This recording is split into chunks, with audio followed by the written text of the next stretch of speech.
Hi there mga kasaza! For today, magluluto tayo ng isa sa pinakapaboritong ulam nating mga Pinoy, ang tinola. Napakadali nga nitong lutuin. Ang una ay ikikisa mo lang yung luya at sibuyas. Pagkatapos ay ilalagay mo na din yung mga manok. Haluin mo lang ito, lagyan ng konting patis, pagkatapos ay takpan. Pag okay na yung ating mga manok, ay pwede mo nang ilagay yung sayote or yung papaya. Ako naman ay bago ko ilagay yung sayote or papaya, gusto ko na medyo brown muna yung ating mga manok. Haluin mo lang ito at pwede mo nang lagyan ng tubig. So, depende na sa'yo kung gaano karaming tubig or sabaw yung gusto mo. Kung gusto mong makapag-swimming yung mga manok, dagdagan medanong Diyo. Timplahan mo lang ito ng patis at ilagay yung mga pampalasang gusto mo.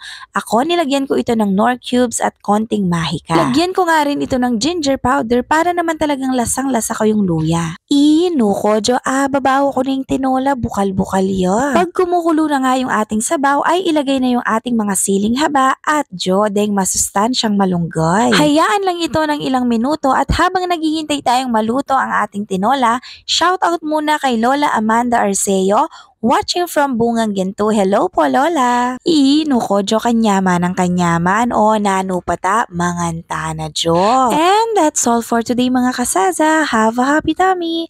Please like, share, and follow for more!